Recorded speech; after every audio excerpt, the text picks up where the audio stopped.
Today is February 19th, and we are here at Zydeco Brewworks. We will be joined by Bryan Hoch and Mike Tauchman. Let's do it. Let's talk Yanks.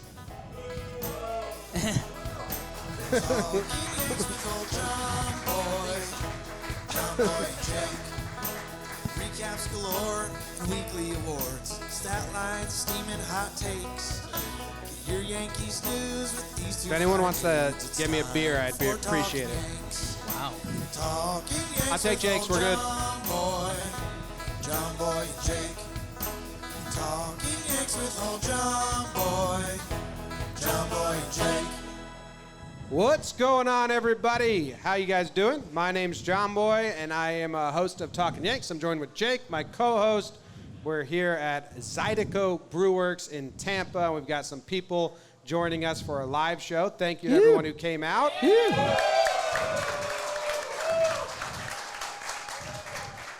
This is our second live show, but our first Talkin Yanks live show. So it's good to be surrounded by a bunch of Yankee fans and our true people. Thank you very much. Okay. Besides that one guy. Two guys.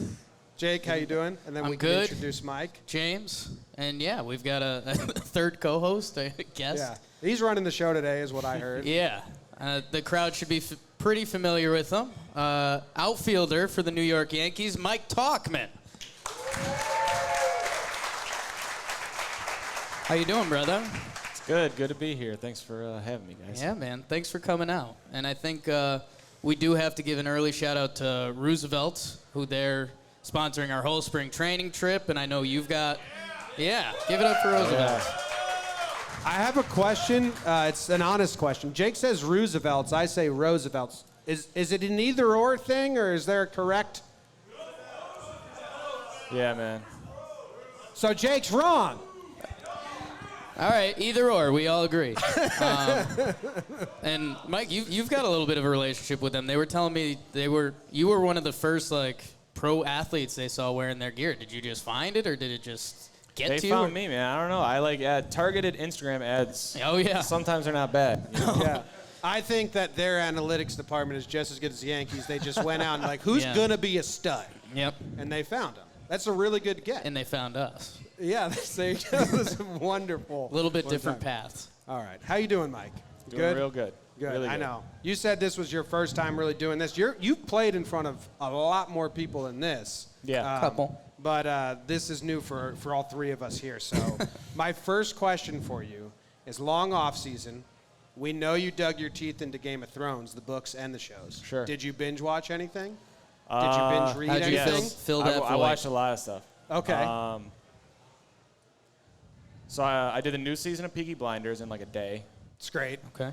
Yeah, and it was the first time that it was a cliffhanger too. Usually it wraps up real nice. Very satisfying. It did not as satisfying Yeah. this time. I did The Mandalorian, which I Okay. really liked. I did Watchmen on HBO, which was excellent. There's a show called Hunters coming out in 2 days on Amazon Prime that I think was really good. It's like Al Nazi Pacino. Hunters? Yeah. That looks I think good. that's going to look awesome. What about The Witcher? Did you get into that? So I started it. I was on a Southwest flight to Arizona, and 10 minutes in, there was some nudity, and I was like, okay, probably not the best for a commercial flight. Yes. So I shut it down. I haven't picked it back up yet, but I do plan on watching it.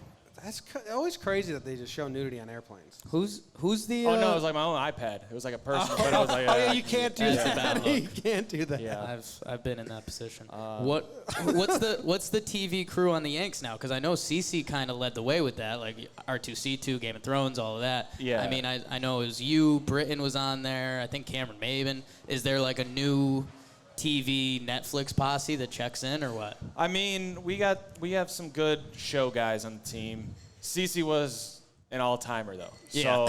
So his presence will be missed in a lot of ways, but that's a big one. Harkey, right? Cece said Harkey watches everything. Harkey, he watches TV in the gym. I don't know how he's bench pressing. He's watching he binge watching shows. I've never seen it before. It's and he's really strong too. But yeah, we got a good crew. We got a good crew of TV guys and a lot of Britton is sneaky, a lot of shows. Ottavino, sneaky, a lot of shows. Tommy. We got a good group. This is your first like spring training with the Yankees. Last year you came late. I think there might have been a couple days, or were there even? No. No. So is there any difference that you've noticed right away from Yankee spring training to Rockies? Well, I mean, first of all, just in the Rockies, we were in Scottsdale, and it's just one complex. So everybody's together, one weight room, everybody's together, one cafeteria. Obviously, like there is 2 different locker rooms, but so it can be a lot more overwhelming in terms of how many people just are there on a given day. You know, but there's a lot of that stuff that you just have to do in spring training that I'm sure all 30 teams do. Like you have to practice bunt defense. You have to, you know, practice like throwing to cutoff men and stuff like that. And, you know, since the game started in like 3 or 4 days, you have to get into facing live pitching right away. So there's a lot of similarities, you know, on the first couple days. Like maybe if we were 3-4 weeks in, I probably could answer that a little bit better, but it's pretty similar to this point. I mean, with the Rockies, you never had to do live BP in the first 5 days against Garrett Cole. No, never. No, that's a little difficult. It's a little different. Yeah, I'm really happy that he's on our team. We saw you step in against him today. You got one. Putting a ball in play on the first live BP that's a win. Okay. Yeah. Like and I've never had a live BP with like 300 people watching either, and like cheering against me. Very clearly. I was like, I'm in a big lose-lose situation here, because Isn't that field creepy? Field number 2? I mean, that's honestly the first time I've been out there, so I didn't really take it in. Like my only focus was like, don't embarrass myself against Garrett Cole right now. All right. It's so quiet. It's like 400 silent people. It's like, oh my God. Someone claps, someone cheers. Those Yankee fans are really good fans. They were just locked in. There you go. It's true. It's good. Nice save. Yeah. When I introduced you, I said outfielder Mike Tauchman, and you played all the outfield positions last year, and I think you have pretty much throughout.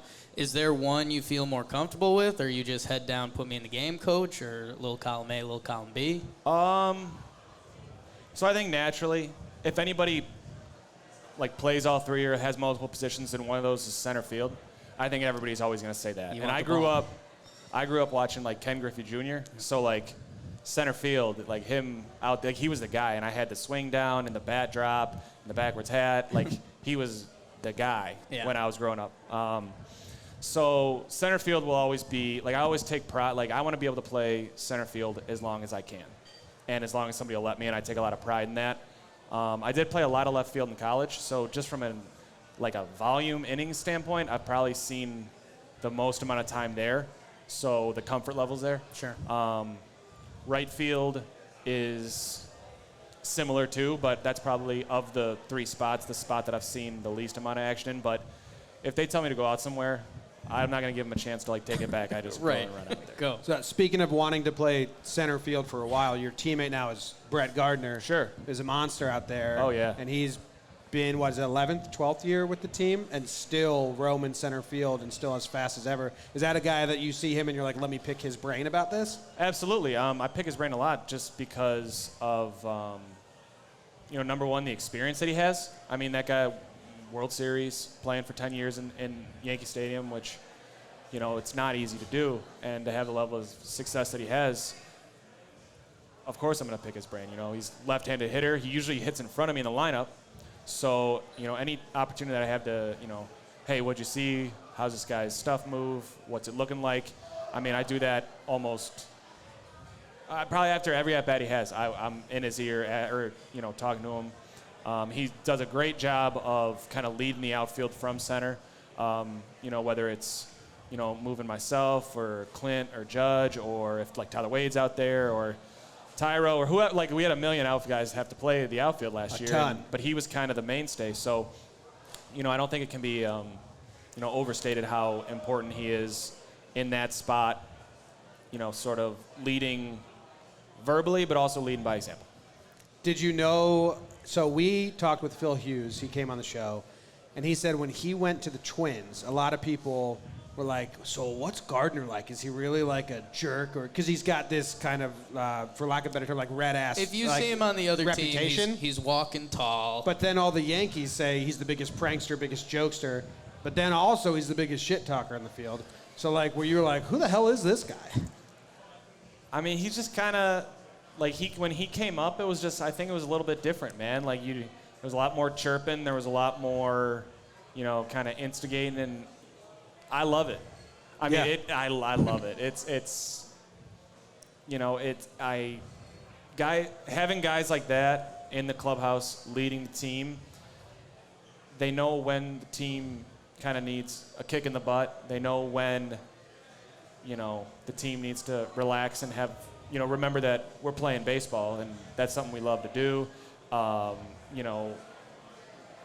to have a great time playing baseball, but then also be a professional. Because, I mean, he's a professional, and I've been with him for like one season. I've probably learned just as much from him as I am any other teammate. Yeah. And Gardy is a unique guy, and the Yankees, as a lot of these people know, so many of the guys have come up through the organization, and we talked about it a little bit on the side, but you had one of the weirder introductions to a team ever. If the people don't know, the Yankees traded for you right before the start of last season, and like we talked about, it was after spring training, you showed up, and I don't know. Did you know any of the guys? I'm assuming you knew a little bit of the Rockies guys, but what was that like? Was it just like a firm handshake, let's go to work, or were they feeling you out, or how did that go down? So when I got traded, I didn't know, like, am I going to AAA? Am I going to be in the big league? I didn't know anything that was going on, and it was literally, noon in Phoenix on a Wednesday, and I have to be in Washington, D.C. for an exhibition game tomorrow. So, or Friday. So I flew out, kind of took the whole day to fly across the country, whatever, get to D.C. the next morning. We had that game, and fortunately, I knew Adam Ottavino, I knew DJ LeMahieu from the Rockies, so that at least made it a little less weird, but, met Aaron Boone. Still didn't know if I was on the team or not. And, met some of the guys. And I will say it really, really mattered to me. But during batting practice in Washington, Aaron Judge ran over from center field, took it upon himself to introduce himself. Really happy to have you. Really excited. We're going to have a great year, all this stuff. If you need anything, let me know. And that honestly made a huge difference. But, not to single him out, but everybody was great, very nice. And then we were taking the train back to New York, and I just got on the train. I was like, I don't know, I'm just gonna keep showing up until somebody tells me something. So that's what I do. Yeah. And then next thing I know, I'm kind of just looking around on the line at opening day at Yankee Stadium. I'm like, okay, I guess I'm on the team. Let's do this. That was it? There was no conversation to solidify it? Not I feel like there wasn't officially, That's but crazy. it was kind of okay, well, there's only 25 people here, and I'm one of the 25. Yeah. So 1, 2, I did. 3. I was counting, okay,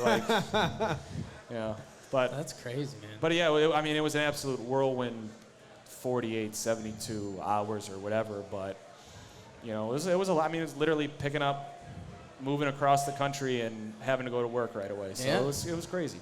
Yeah, and then from there, I don't remember exactly. You played for a little, you go down to AAA, and then there was a double header where you were the 26th man.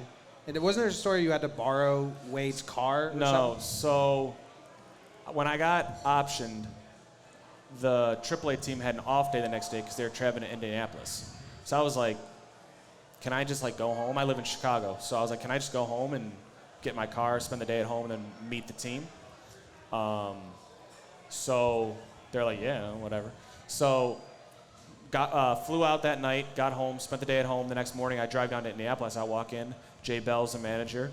I was like, hey, I'm Tauchman. He's like, hey, you got to go get on a plane and go to New York to play this doubleheader or whatever. I'm like, all right. And I think my equipment made it, but my bats didn't. But I was like, oh, I left a few bats in New York. And then, so I flew out, got to New York, And the club was like, well, I sent you all your bats to Scranton. So I had 0 baseball. I used DJs. I thought it would have more hits. It only had 1 hit in it. But like I thought it'd have 3 or 4 hits in it, like its bats usually do. But But then from there was no looking back. Played all 18 innings. And no, I went back down. And then I came up for like a week around Father's Day. And then I went back down. And then right before London is the last time that I went up. And that was like, the plane was leaving in like 3 hours, and I was in Scranton. They're like, you got to get up to New York because we're going to London. I'm like, all right. Grab your pass. That's Let's awesome. go. Yeah. So, I mean, the whole year was just like an absolute whirlwind. And I wouldn't trade it for anything. But it was crazy. And that first week of the offseason, I didn't get off the couch. There you go. There was a time where you were like the dude. Like you won the fan base over. You were like the energizer, like screaming when you hit doubles, screaming when you hit triples. Did it ever kind of like settle in and you're like, I'm here, I'm doing it, this is it? I mean, everybody knows when they're going well. Yeah. You know, but it was like,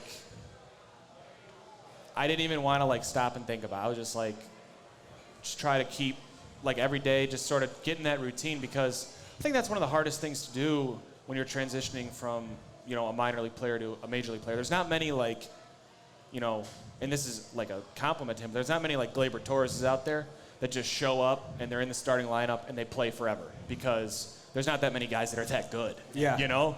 So most guys have to kind of go from being a middle of the order guy in AAA where they're producing, playing every day, kind of to more of a bench role in the big leagues. And that's a hard transition to make, especially when, you know, every bullpen pitcher now, or every, you know, if you're in a pinch hit or everything you're doing, these guys are throwing 98 miles an hour, you might get 1 at-bat a week. Like, that's not an easy job. So as you get more at-bats, you start to get a little bit more comfortable, and then you finally get to a spot where you feel that you can play your game, and you feel like you're actually yourself out there. And that's a really hard place to get to, I think. And fortunately, kind of got that opportunity this year a little bit, or this past year. But it was, I mean, that was a great stretch, and we were winning a lot of games too, which, you know, with guys like Mike Ford and Tyro Estrada and Tyler Wade and guys that, like Kyle Higashioka, I think had a 2-homer game in Baltimore. Yeah. Guys that, like, you know, I don't think, like Aaron Boone, when he looked at his roster at the beginning of the year, was like, these are going to be my guys. So, I mean, it just, we loved it, we embraced it, and it was a blast. How, this is a baseball dive, then we might get into some more silly stuff with you. You have really good numbers against lefties, and you are a lefty. Do you think it's something to your approach? Is that something you've dedicated time to? Well, or just see the ball, hit the ball, baby? I don't want to give away too many secrets. It's not going to help me. But it's too late. So like right-handed pitchers, usually when you get your scouting report, what do right-handed pitchers throw left-handed pitchers? A fastball, changeup, curveball, slider, standard, whatever. And that's 4 pitches. So I have a 1 in 4 chance of guessing what I'm going to get. Sure. When I face a left-handed pitcher, they're going to throw me a fastball or a breaking ball. So 50-50 is a lot better. Yeah. And if I can guess right, I try to guess one of the first 2 pitches right and just swing, and it went well. But I mean, I try to dive into some other stuff too, but the reality is try to make your plan as simple as you can. The more simple you can make your approach, the more simple you can, you know, repeat your mechanics, or the more simple thoughts you can have in the batter's box, I think the more chance of success you have. Yeah, 50-50, pretty good odds. Flipping a coin, man. 100's really good, but we're not getting into Astro stuff. Oh, hey. Something's wrong with the mic. I said getting sillier. Were you rooting for San Francisco in the Super Bowl this year? Kind of, yeah, a little bit. I mean, that was obviously really cool, you know, having somebody on the team that I competed against a long time ago. Yeah, let them know what you're referencing. Yeah, I think most of the people do know. What you intercepted Jimmy G and you beat him playing quarterback? Is that He was a year younger than me. Yeah, we were in the same like high school conference, and you know, we played each other. My team came out on top that day. Nice. There you go. Good team reference. You know, then Jimmy got really, really good at football. Yeah. And he's doing really well. Well, for himself, because we were thinking about that, and it is, you know, it's a fun anecdote about you. It's going to be brought up forever. And then I was thinking, like, wait, he was in the Super Bowl this year. Yeah. If I was the dude that picked him off or beat him, I'd be sitting there like, yo, win that game so I can tell everybody. Oh, by the way, it's a good throwaway line. Like, take a sip of your beer. Yeah, I beat Jimmy Garoppolo, Super Bowl quarterback, whatever. Yeah, no, but, you know, I thought I was ultimately I was rooting for him to do well. I am an Andy Reid fan, so okay. I did want to see him get one, Yeah. but so I had a little bit, but ultimately I would have Win-win for you. It was a win. I was just hoping for There a you good go. game. I made some really good Italian beef that day, so everybody won. That Was Lake Zurich in that conference that you're in? Lake Zurich was not, but we did play them. I live there. Oh, just no question. Just letting you know, we're neighbors basically. Basically. From 2000 to 2003. A little bit before my time. Yeah. Well, Damn. okay. Damn. Tough break. Tough break for Mr. Gray, man. How many times have you watched you rob that home run in Baltimore on loop? You can be honest. No one's listening. This is an honest spot. I watch it every now and then. Yeah, got it. It's one of the cleaner robbed home runs. I watched it again today. I mean, It's a good one. that's like when I was 10 years old and my dad would like throw the ball so I could perfectly rob it and feel good about myself. It was the cleanest, like you pulled it back, full extension over. It's got to feel good. It was just one of those things where the stars just kind of aligned. Like the ball was perfectly backspun. It was kind of that perfect height. It wasn't that far over the fence. It's not a particularly tall fence in Baltimore. And I didn't really ever have to deviate off my route. Like the ball was almost straight over my head. I ran straight back, and it just there wasn't really anybody in that first row to like knock my arm away in any sort of a way. So it was just kind of like everything that had like there was like 12 things that had to go right, and they all went right, and that rarely happens. But I'm not complaining about it. Did you save the ball? Or was No, it I just not chucked it back Yeah, in. it wasn't the last out. Yeah. No. Did Tarpley give you a big thank you or anything? Yeah, he did. On the mound, he was like, oh. Yeah, no, I mean, it was just a crazy, once in a blue moon type play. I have a question about last year's Yankees. Everyone got hurt, as we all know, and eventually it hits you at the end there. Is there any playing in fear, like leading up, like holy shit, it's Whoa. going around? It's heavy. No, I mean, I don't think so because I think that doesn't. The more things you think about, like, the harder it's going to be to do your job. So I think that you trust your preparation, you trust the stuff you're doing, and then a lot of the guys, I mean, Major League Baseball players, despite, you know, I know we don't look like guys in the NFL or the NBA in terms of just pure athleticism and like and whatever, but we're really good athletes. And guys that are really good athletes, when they try not to get hurt, that's when bad stuff happens. Yeah, tighten when up. you play loose and free, when you let it happen. I mean, how many times do you see, you know, the NFL receiver, Julian Edelman or whatever, go across the middle and take a huge hit and a catch and he pops right back up? Because he's going across fearless. He's loose. He catches the ball. It is what it is. But it's that guy that's, to me, it's like if you're playing scared, you're not going to be able Crocodile to perform optimally. So, Makes sense. You, was it tough? Like you still made that play, which was cool, by the way. When you got hurt, came up limping, you still threw the ball in, right? oh yeah, well, I had to. Had to. That's the job. That's how it goes, man. And then grinding your way back to be ready for the postseason, you kind of surprised everyone. It was like, oh, he's good to go again. Same with Hicksy. Mm-hmm. That was just the mentality of the whole season, really. Like, Did you and Hicks have a sidebar like, yo, let's get back?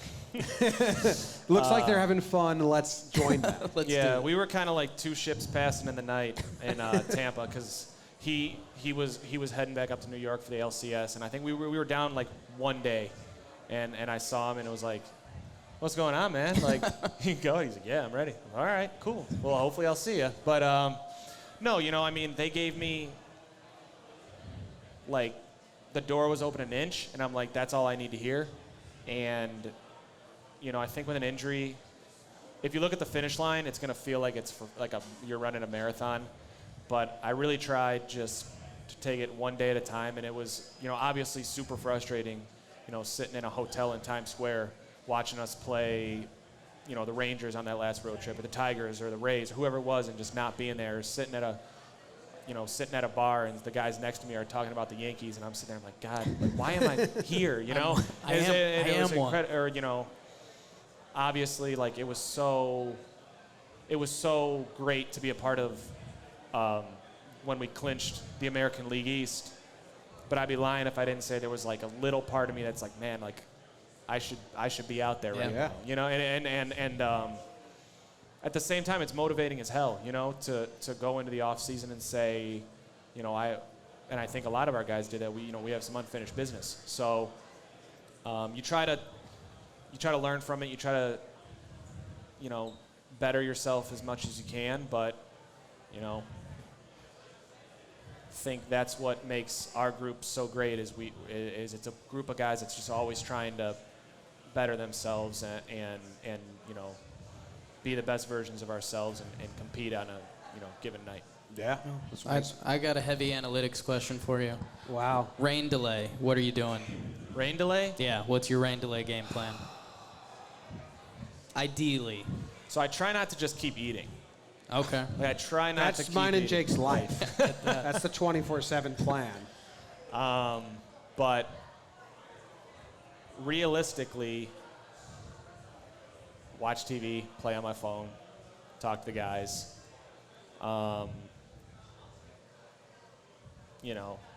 to keep it light, but also, sometimes like, hey, this is going to be a rain delay that's this amount of time, and then we're going to go back. And sometimes it's like, either cancel the game or tell us when we're playing. Right. Because, I don't want to sit here, all night. But we were, I think, really good in rain delays this year. Like, we had the game that Gio hit the homer in Seattle, against Seattle, I think, in the ninth, and then DJ won it, I think, an inning later. I think there was another one maybe against the Rays that Gio won. Like, we did a pretty good job with rain delays this year, which is Rain delays and doubleheaders. Yeah. 2019 Yeah. Yankees were great at them. Openers. mental toughness right there. Yeah. I have one last one for you, unless Jake has any. We had Higgy on the show today. Yeah. It hasn't been released yet. We were talking about how he hit the home run. John Sterling gives him the home run call. Higashioka, the home run stroker. That's the best one. It's the best Good, one. It's the best right? one. It's the best one. And we asked him, he's like, I didn't even know I got one. He just thought the big guys got one.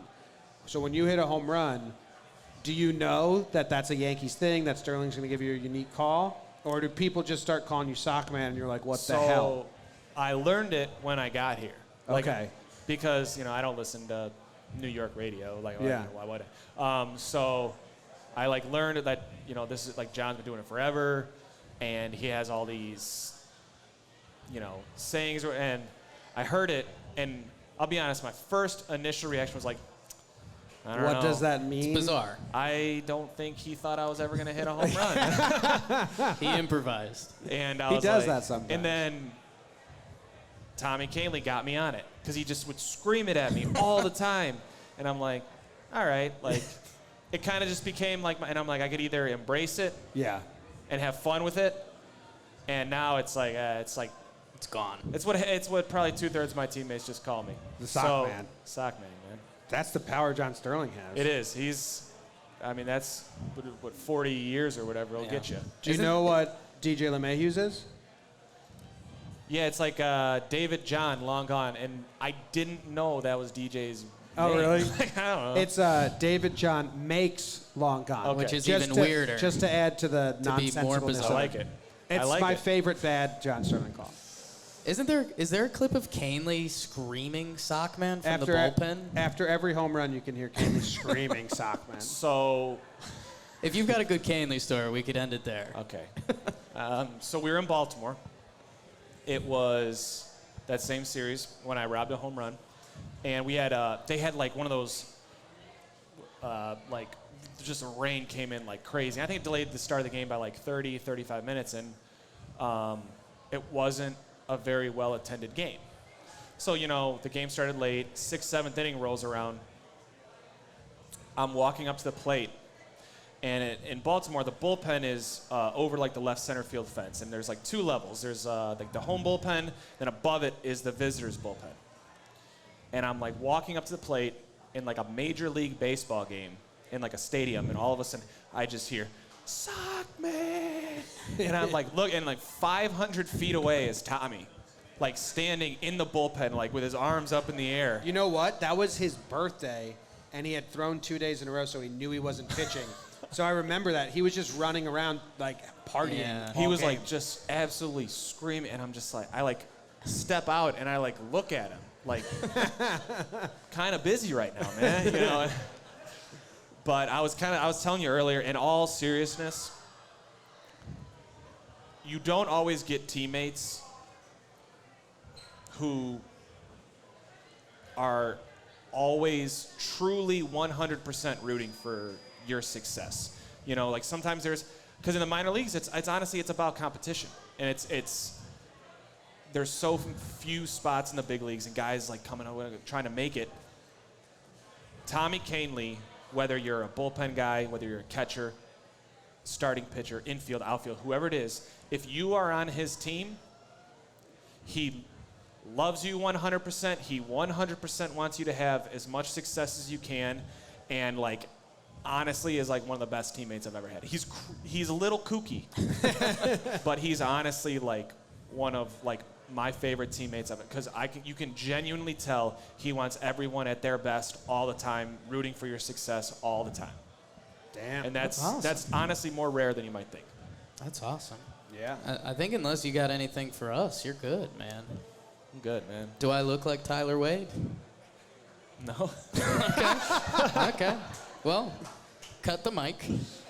Cut the mic. Does Tommy Kahnle say 100 times more words than DJ LeMahieu in the course If of a you season? had to multiply it. Yeah, probably. In a day, maybe? Yeah. Yeah. All right. Thank you very much for joining Everybody, us, man. Mike, We appreciate Mike that. Tauchman.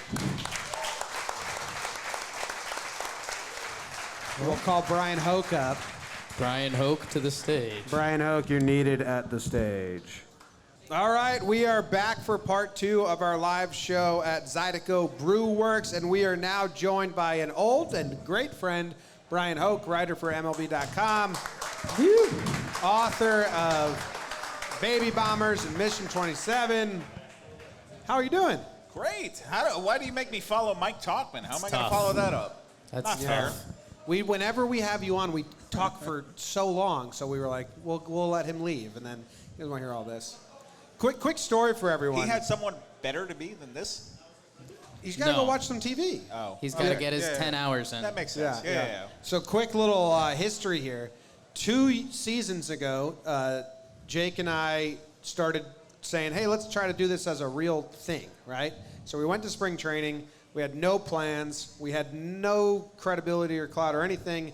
DM'd Bryan Hoch, asked if we would do an interview about his book, and he said yes, and I was shocked. I was like, he has no business saying yes to this. And we sat at the last row at Steinbrenner Field before a game as they were doing batting practice. My little brother recorded it. We had mics. Jake and I were sharing a mic. Yeah. I was so nervous. We got to 20 minutes, and I just stopped it because I thought I was wasting all of your time. And then we ended up talking for another 20 minutes. That would have been really great content. But was awesome. I cut the mics, and That they were was the like, good stuff, yeah. They were like, why didn't you keep going? It's like, because I have no idea what I'm doing. And 2 years later, We still this don't. is a bit different. It's a bit more exciting. So we thank you all for joining us today and listening live. And Hoch has been awesome to us from the start. So we're really glad to have him sit down with us and cut it up. So this is actually my fault. The fact that we're all here. Yeah. If you said if I no, had just deleted that, We would have folded would up. have quit. we don't do this. Would have quit. Won't even use us to promote his book. We're out of here. And the Houston Astros had nothing to do with it, right? Oh, yeah. We can talk Houston now if you're interested in that. Yeah. Where do Why? you What wanna happened in Houston? Yeah, I that's haven't what I'm heard saying. anything about I it. don't think they did anything wrong. Jake's been harping on it. He's like, I'm on their side. I've decided to. Oh, you're I've pro decided, Houston. Yeah, I've decided You're to going switch full sides. heel. Yeah, okay. Might as well get hated. Somebody's got to, right? How are you doing? How was your off season? My off season was good. Yeah? I mean, I love being down here in Tampa. Sure. Tampa, I mean, this is my second home. Right. Like, Yeah. If you go back and count, I've covered the Yankees since 2007. So we're talking the Joe Torre's final year, the entire Joe Girardi era, now into the Aaron Boone era. 2 months every year. How much time have I lived in the state of Florida? You're a local. A state that I have never lived in legally. I've been here for years, so yeah, this is home. 2 months every year, something like that. 2 months every year, and plus every trip to play the Rays 3 times a year. What's your living situation? Do you have like a house that you rent? What's your home address? What is my address? Do you want to come over? Yes. A lot of the reporters down here will stay in kind of apartment complexes. Some stay in hotels, but we are in an apartment complex. And this year, we are in kind of the Yankee frat house. Wow. Yeah, I asked the Yankees to help us get a place. We couldn't stay in our number 1 choice. And so now every time I go down to the pool, Chad Green's there, Tommy Kahnle's there. They're sunning themselves after practice. And please tell us where. I'll send you pictures later. Yeah, we'll do that. DM me that address. Chad Green's in the pool? Oh, yeah. Man, yeah. Now we're talking, right? Now, Tommy Kahnle in an echoey hotel pool room? Yeah. That's loud, huh? Well, we were out on the balcony. Chad wears earplugs. Tell me he does. We were out on the balcony like 2 days ago, and Tommy's up there from his balcony yelling down, "House of water!" So, yeah. No, Yankee frat house. That's cool. That's fun. The water was good. We stayed in a hotel the first time, and I will never do that again. Really? It was like 10 days. But now we're in an RV that's smaller. But don't you like having somebody to come in and clean up after you? That's the best part of staying in a hotel. Yeah. No. Yeah, just throw your crap everywhere. Yeah. Jake has done that in Shotgun of the RV. Yeah. We all put our clothes away all nice and neatly in all the cabinets, and he's just put his clothes in It was Shotgun. a really good Jake move. So I'm not usually Team Jake, but this one I am, man. Make a mess. Life's too short to clean up. It was honestly genius. We all got in the RV. We started loading all the cabinets because we're like, let's use the space. Yeah. So I started doing busy work everywhere else, so they loaded all the cabinets. We left a whole section of cabinets for you. It doesn't matter. Either way, the front seat of the RV has been taken over, and I'm at home. But where do you guys sleep? Like, it's just one king bed? And There's you all 4 snuggle beds. Or what? We will be snuggling because there's going to be 6 of us on there at one point. Uh-huh. But there's 4 beds. Okay. Yeah. Huh. Bill commandeered the 1 bed. Turns out super uncomfortable, so it sucks for him. Yeah, there's 4 beds. We're using 1. Pants, no pants? What's the situation yes. there? Yeah. It's a hard yes. This is an Are easy one. we going to talk about baseball? We can I talk have a about question. baseball. I'm going to skip whatever Jake's question Okay, was. that's fair. The first time we talked to you, we asked about the difference of a Boone run camp and a Girardi run camp. What did I say? That it was much looser, much freer, and I think that was the general consensus. Yeah. And then last year it tightened up a little bit, but is this year different feel or vibe, or is there more? Still early. Yeah, it's still early. I haven't sensed any great difference from last year. I think that's kind of the status quo. I mean, the biggest change, I guess, is you got different coaches running the show now. You don't have Larry Rothschild there, grumpy Larry standing in the bullpen watching everybody, and now they've got all this high-tech analytics gear. It's really gone to a different level with the Rapsodo machine and stuff, and they are just charting all the data. You haven't really seen what the training staff changes have been so far. I know they're making changes, and they're doing that quietly behind the scenes with Eric Cressy coming in. But I think the most noticeable thing I've seen so far is that Matt Blake and the analytics crew, they are taking over. And so whereas Larry was kind of a blend of the old school and new school, I mean, they are just straight ahead, full speed ahead, new school right now. And they've put all their chips in on that. And so I think that's the biggest difference I've seen so far is just there's so much technology around now. They have so many new coaches because, like you said, the strength and conditioning, which we haven't seen yet, and you mentioned Matt Blake, who we pronounce Matt Blake. Matt Blake. Matt Blake. Sounds better when it's Southern. Yeah. Matt Blake. Sure. Yeah, and then I'm going to mess up his name again, Tanner Swanson. I want to say Carlson every Swenson, time. And he's been really nice Sammy, to me. Slappy Sammy. Yeah. Samsonite. I was way off. He's like Did bringing anybody get that or no? Raise your hand if you understood the Come Dumb and Dumber on, reference. Dumb and Dumber. Holy cow, you only got 2 hands. Felt I targeted. got it. It came out in what, 94? Yeah, 94, best year for movies. We should have talked. I agree. Yeah, okay. You agree? Does everyone Yeah. agree? 94 best year for life. Whoa. No, us 5. It's not bad. Yeah. I don't know about that. Yankees were bad. Oh, well, there was a strike. There was a strike. The Yankees were good. The 94 Yankees might have played the Expos in that World Series. We should do Go a back. fake 30 for 30 on that. We could What totally could do have that. been? That would have saved baseball in Montreal. Well, Are you rooting for that? Do you think the Rays baseball should in leave Montreal? Tampa? No. whoa. Okay, No. well, anyway, what I was saying Easy. is the catching coach is...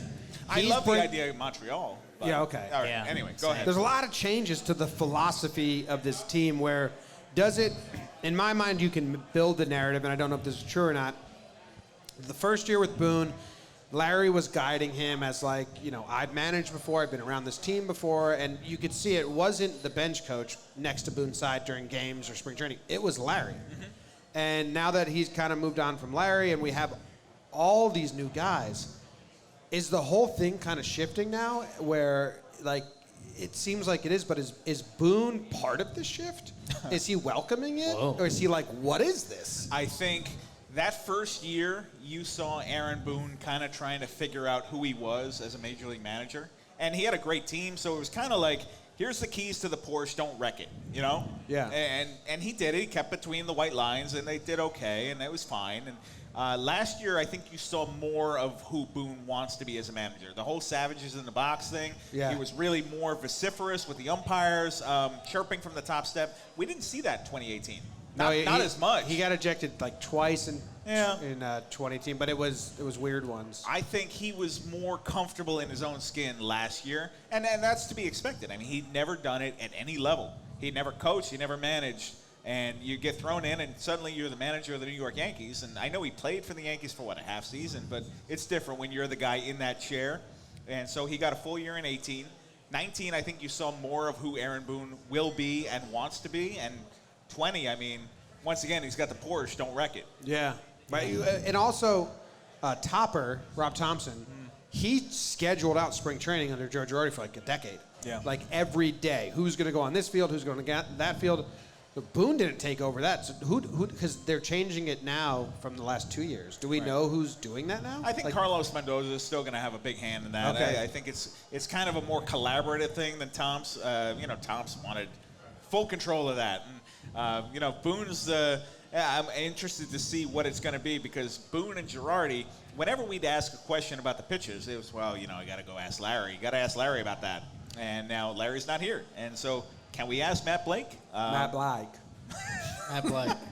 I assume we can, but I think that, Matt Blake is going to be back in that situation now where, look, we've never seen this guy as a major league pitching coach. He's never worn a major league uniform. And so, he's 34 years old. So I think that that's going to be a growing experience, too, similar to what Boone went through in 2018. Well, That's interesting. and you mentioned a growing experience in Matt Blake being the pitching coach and Larry being gone. Yeah. And I became a little bit of a Larry defender because a lot of people wanted to take shots at Larry just because they could. He was older, he'd been around for a while, they kind of wanted the new sexy thing or whatever. I think, Larry Rothschild was not the sexy thing? well, The in head of my hair. eyes, You'd kill for Larry's hair. in Oh, my my God. eyes. In a second. Yeah. In a second, right please now. don't kill I'll me. have his hair in 2 years. He's on a fast track.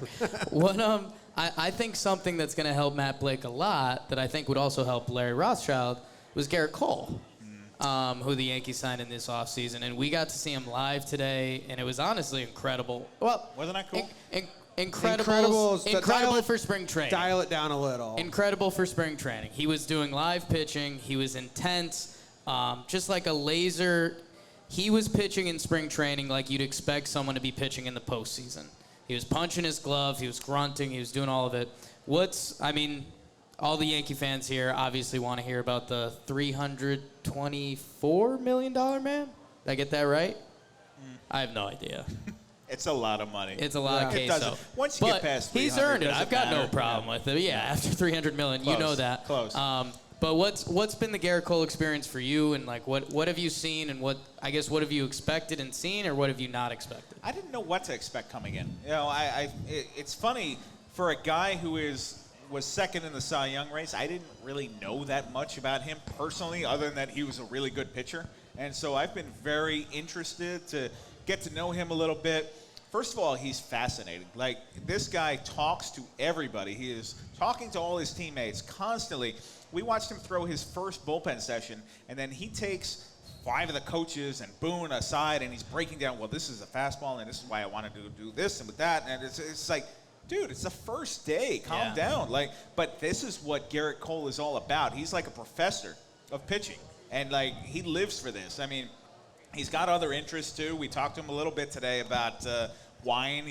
My buddy Pete Caldera is here, and we talked to him about his kind of what wine should we be drinking. He's into very European wines. He doesn't like the Sonoma Napa stuff. Same. So Wow. yeah, I don't know. I get that. Good stuff. Yeah, you do. Yeah, I bet he's really just an interesting guy. I think one of the brightest players I think I've been around. I think I can say that pretty safely at this point, just in terms of the way he sees the game, the game plan he goes out there with, and he knows kind of every angle of what he's trying to do out there, and obviously it's working for him. I think this is a guy who was groomed to be great. I was talking to somebody during the winter meetings who was a high school teammate of his. And when he's a sophomore or junior in high school, he would be in the trainer's room, and people would come in with cases of baseballs for this guy to sign because they knew he was going to be great. And so from a very early age, this was his destiny. And I think that, he finally made it to the Yankees, too. Jake said that the other day, I think it was on a show. I don't know if it's released yet. This guy achieved almost everything besides the World Series right now. He got drafted by the Yankees. He wasn't the first overall pick. He said, nope, I'll go to college because I want to be the first overall pick. He gets that 2 years later. He goes, did he win a Cy Young? Has he won a Cy Young? He has not won a Cy so Young. Runner-up this year. That's probably on his list of goals. Should have last year. But should have last year, for sure. It's an opinion. No, it's a fact. Well, blame the guys who voted. I'm one of them. What I Anyway, was saying- then he gets, he's the highest paid pitcher in the history of baseball. He's on the team that he idolized as a kid. And the way where I ended up in that conversation was His 10-year-old dream board is coming true. Mine hasn't. he seems so. What was on your 10-year-old? Yeah, that's board? actually a great question. Shortstop for the Yankees. Yeah. Yikes. I don't see it. No. Your parents should have taken that dream board right down. The problem was You never I had a wasn't chance. good at baseball. Ooh. And the height thing and kind of lack of drive and effort and ambition. Work ethic, all of it. Yeah. I was saying that Garrett Cole, and it's kind of to what you started with, is that we didn't know much about Garrett Cole. We saw him be lights out, and yeah, he's got a crazy fastball, slider, You don't all want of to it. face him. I know I feel- that. And maybe it's just being tied into the Yankees world, but we've seen more of his personality. But I also feel like he's extremely comfortable. Everything Jimmy just said, he just had a kid. He just signed with his childhood dream and for 10 years. This is where Garrett Cole's going. And he just, in interviews, he seems so confident and comfortable. And like you said, he dives into stuff and you're like, whoa. Yeah. I asked how the session went, Garrett. Yeah. Not how your fastball's tailing today. Yeah. And even today, we asked him about that, and you're throwing to teammates, and it looked great. I mean, he was popping them in. That was impressive. There's not too many times that I go back to that field two, and I'm watching guys face live batting practice. It's creepy field. You're just trying to get it. You're trying to get through it without getting hurt. But this guy, he is grunting. You're right.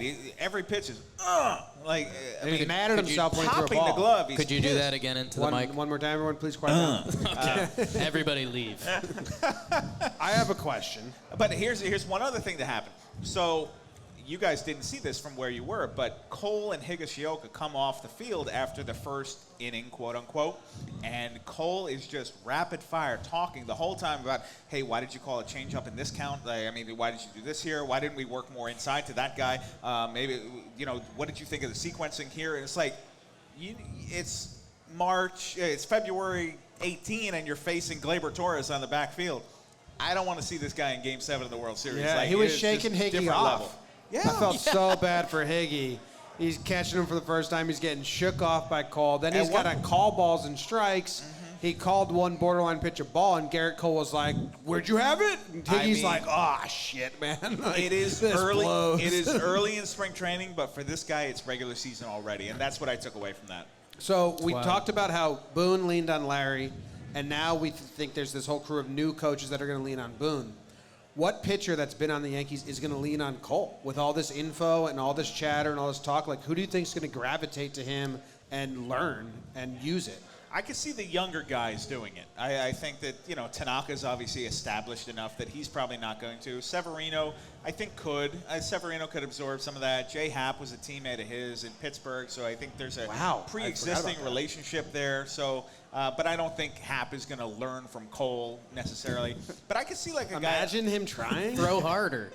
Right, just throw Garrett, I've been 98 throwing on the nothing block. but Why don't you do fastballs that? for 5 years. I think a guy like a Jordan Montgomery could definitely learn something of the mental part of the game. I think that that's definitely the kind of pitcher that you'd want to see kind of soaking in those things with Cole. And in the clubhouse, in the last week or so, you see pitchers gravitating toward Cole's locker, and that's kind of the gathering place now for these guys. That's awesome to hear. Who want to talk more about the inside baseball stuff, for a lack of a better term, of what they're doing out there on the mound, because Cole really does go out there with a purpose. He knows what he's doing every single time.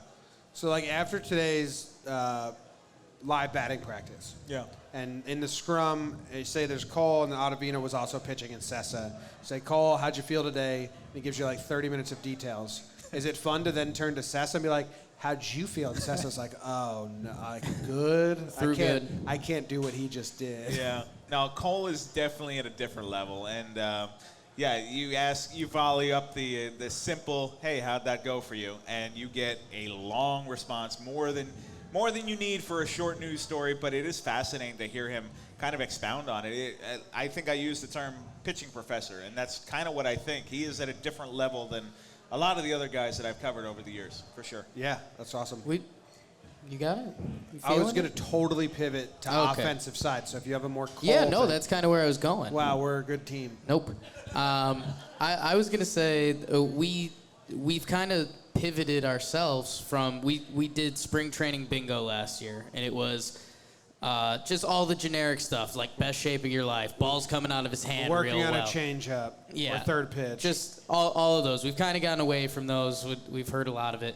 Is there anyone, though, that truly jumps out that you came to this spring training and you were like, Clint put on a little meat? And, Andujar just looks really good. Has there been any of that moment yet? Andujar looks better in the outfield than I thought he would. Okay. I think that's actually something that could work if they want to go that way. Interesting, because we had this conversation at winter meetings, and the three of us were in agreement that if they put him in the outfield during spring, it would be more for a showcase idea than actually Yankee Stadium left field. Jake's kind of changed on that. It's the time of eternal optimism, so we're all kind of like, hey, he can do it. But have you changed a little? I'm not running for president, so I can flip-flop. Everyone. It's natural to flip-flop. Yeah, no, I think that Andujar, I expect him now to be on the team this year. Mm-hmm. I think that if he hits in the Grapefruit League, he'll be on the opening day roster. I think there's a place for him on this team, especially. I think it's what has impressed me is how willing he's been to, as he said the other day, I've been in the Yankee organization for 8-9 years, and I've been a third baseman, but I'm willing to try this. I want to be on the major league team. I want to go to New York. He saw Gio make some plays last year, and he was like, I can't do that. Gio's special. Gio's good. And, I don't get those numbers that say he's a bad defensive third baseman, because that's just silly talk. Don't. So I'm anyway, having a nice night. But I think I think that I think if you can play third base, you can probably play first. I think Andujar can handle that, and I think he's been better in the outfield than I thought he would be. You still got to see it in game action, but I've been impressed so far, and I think he can do that. All right. I have two offensive questions, and they don't relate to each other, so I'm hogging all the rest of the time. Two offensive questions. Offensive questions. They're offensive to me. Yes. Yeah. When did you go bald? No, I'm just joking. Oh, my God. Junior year of high school. I went gray sophomore year of high Junior school. year of high school, I was in Dr. Febris's chemistry class, and kid next to me, the girl, said, hey, you're losing your hair a little bit. I said, bullshit. I am not. And they said, no, really, you should. Check your eyes. Can I go to the bathroom? I got to go look at something. Swiped it right off. Are you kidding? Oh, no. What is this? So anyway.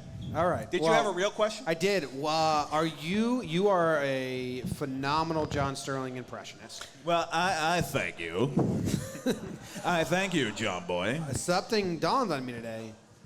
We have no new offensive players that may get a new home run call. Am I wrong? I was trying to think, like, who could I be excited about to be like, oh, what's his call going to be for that guy? But Right. they didn't bring anyone in new. Cole was the big Yeah. free agent signing, and everything else was a re-sign. Brett Gardner. And, Yeah. Yeah. Wow. Potential third-string catcher is what I got. Ionetta? Kratzy. Kratzy's hit always 2 for 2 with the two doubles, right? Mr. Kratzy, 1000. Ionetta, Tolley. What's Kratzy gonna be? The Kratzy kid, Mennonite Masher? He wouldn't do that, but that's awesome. Kratz and Jammer kid. Yeah. He'd make it up that's on the tough. spot. Yeah. Kratz all folks. Kratz all, folks. Do it in John Sterling's voice now. There'll be a 2-1 to Kratz. The pitch is hit in the outer deep left. Minutes high, minutes far, minutes gone! It's a 2-run homer for Eric Kratz. Kratz all, folks. And the Yankees take a 5-0 lead. Yeah. It's perfect. I like it. We'll just play that on loop. There you go. Johnny got his hands on side of that fastball. No. My other question for you is Jake and I have been doing this in our mini episodes that we do. And like you said, we reserve the right to change our mind at any moment. Who's your starting 25 for going into opening day? Just the bench. Just the bench. We have the bench. 26. 26. We have the 4-man bench, right? Has to be a And 4-man who's your bench. AAA roster, AA roster, Class A? We got Tolley and I need your top. yeah, I need your right. top 30 Who's the prospects. backup? Jake and I think both have Wade, Ford, Higgy, Tauchman, with Andujar's DH I and kind John of Carlin figured left. Tauchman's a starter in left field, but yeah, I see where you're going with that. So then you would have Stanton We as DH. feel Right. feel like the true discussion is Talkman in left field or Versus- Andujar DH. and Stanton left, yeah. Yeah, I think Thoughts? Stanton's going to get most of the reps at DH. Is just the vibe I'm getting from Boone here. I think they like the idea that Stanton is capable of playing left field, but they don't feel the guy played 15, 18 Yeah. games last Yeah. year, plus postseason 5. I mean, you want to keep him on the field, like 7-year commitment, prove too. you can stay healthy. And so I think the idea is, great. Can you play the outfield a little bit? Okay, cool. You're the DH. And so I think that's where they're going to go with this. And yeah, I think that Andujar is on the team in my mind right now. Wade is on the team. Higashioka is the backup catcher. Ford versus Clint's the last spot. Yeah, and I think that I like Ford's left-handed bat. I don't see a place where Clint's going to get the at-bats. So do I want him to sit on the bench and potentially have his confidence hurt more? Yep. Or to go down to AAA, rake, and be ready for a call-up when inevitably one of these guys is going to get hurt. And so I hate saying it because I know everybody wants to see Clint at the big league level. And if he's going to be, it's the whole play me or trade me thing. I don't see how he makes the team without an injury here. And I don't want him sitting on the bench as a fifth outfielder. Yeah, if we're being very honest with ourselves, there will be an injury in this month. Oh, yeah, I mean, this is silly talk because in 2 weeks we're going to, Clint's going to be the starting left fielder. That's what we do. Yeah. And That's sports radio. We talk for no reason. We did Clint's player profile and projection, our PPPs. Has that been released yet? I don't think it has. Does anyone know? I don't think it You're going to has. give us spoilers away It's here. recorded. But we have a reputation of not being huge Clint fans. We don't like some of the antics. Why? And that's all we'll say. Why? I think I'll speak for Jimmy. You're going to speak for me? No. Yeah. Go on. No, because this is where... That's why I was going to speak yeah, for you. you speak for me because I'll say something I think that's mean. Clint is one of the first young players that we have looked at. And he's the seen first a millennial younger to don generation. pinstripes. There's You don't the have to say cleat anything. stuff, You're in the the room with antics. Yeah, we don't have to. But we've gotten almost a Clint hater's reputation. Okay. And we root for guys in pinstripes. We're rooting for Clint. He's super talented. Our nicest He's a big compliment league we hitter. call him is Jimmy calls him the glitch. His 'Cause when swing, his because swing. his swing, it's like you're missing frame rates when you watch it live because it's so quick. But for any of the critique he's gotten, whether defense or whatever it may be, It's defense. over the past 2 years, there's been a time when we've said, we need Clint Frazier, and he's run into injury. He had the concussion stuff 2 years ago, and then last year it was sliding back into second base, and he got hurt. The ankle. And he was Yeah. hitting like third or cleanup, and he was raking. Yep. So I do think, it's where sports meets luck and timing and everything that there has been time the past 2 years that we've needed Clint Frazier. there will be a time this year, and hopefully he's healthy and ready to go, because I think he's going to have a tremendous opportunity. Okay. You like that? That was good. He also That was needs fair. to- Sounded he also- I think that professional was at fair. the end. That was He fair. also needs to catch the ball. Like his his swing's great. Yeah. The Sunday night game against Boston was egregious. But other than that, I mean, I do wonder how much of that was related to the concussion, and because coming up through the minors, it was always Clint Frazier has legendary bat speed and he's going to be great and this and that, but nobody was ever like, but he can't catch the ball. He was fine. As soon as he came to the Yankees, they removed him from center field. The Indians had him as a center fielder. As soon as he came, the Yankees were like, nah. Well, he's not a center fielder, but Yeah. but it was never like, wow, this guy is going to kill you defensively. No, so no. I wonder Last if year was different then. that was different than the Clint before he ran to that fence in Bradenton, and so I hope he comes back from that and can. I heard he was hitting bombs yesterday and today. That's the scouting report we've got, that Clint was the biggest show the last 2 days. I do think here's one thing that follows Clint's whole career. He likes having that chip on his shoulder. He likes proving people wrong. And I think that, look, he's out to kind of give a big FU to everybody this year and say, hey, you doubted me? I am a big league player. And so I don't know what the path is for him to get big league at-bats, but I do think that if he stays in the Yankee system, he'll play a part this year. Yeah. What about the fifth starter role? Montgomery's my favorite right now. He's in, right? Why are they acting like it's not his? Well, he's still got to get through the next 5 weeks. if he's healthy, I Yeah. didn't understand when they said it's Davey and they named all these guys that it's most certainly not going to be. What if he goes out there and can't get anybody out? Like, do you still give it to him? Do you know he's got the highest release point in MLB? I did not know that. Yeah. Well, I'm teaching you stuff. I did not know that. Thank Tell- you, Susan. Weird, wild stuff. That's some weird, wild stuff. I think that Montgomery's got the track record. What he did in 2017 and 18 before the injury, if he can kind of replicate that a little bit. You remember a couple years ago in spring training, we weren't even talking about this guy. No idea who it was. No idea. And I had not talked to him for maybe 3 weeks of that first spring training. Then he went down to Port Charlotte, pitched against the Rays in a game that was on ESPN and just shoved. And it was, we better find out who this Jordan Montgomery is. He's going to be a guy. And, you look at what he's done.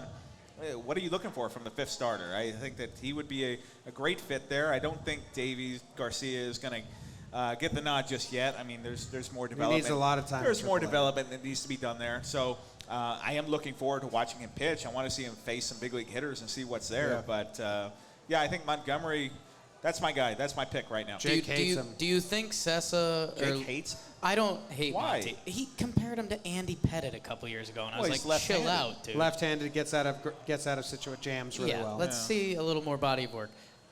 Do you think that Sessa or Loaizaga or those guys are real competition? Like, if Monty struggled this spring and they showed out, do you think it is a conversation? Because I think that's more Jimmy's point is if Monty's there, he's throwing and the stuff looks, he's kind of earned that. And I don't know. I'm curious to your thoughts if you think that's a real conversation or if it's hogwash. Somewhere in the Don't middle. swear How on about the that? show. I think that you can always have the option of building Sessa up as a starter or building Loaizaga Don't up. do it. Just leave Sessa in the bullpen. I think that's what's going to happen in the end. They were 2 years late on that. They When finally I got called it right. Cashman, we got the James Paxton news, and that kind of came out of nowhere. We didn't know about that. And I said, so what does this do for your fifth starter race? And he's rattling off the names, and he's Montgomery and Garcia and Loaizaga and Michael King and Luis Sessa. And I said, Sessa, what? And he goes, yeah, why not? And I said, well, and I'm thinking, like, no way that Luis Sessa is going to be the fifth starter. But and he says, why not? We build him up every year as a starting pitcher, and then he winds up in the bullpen, but we do this every year. And I said, okay, that's fair.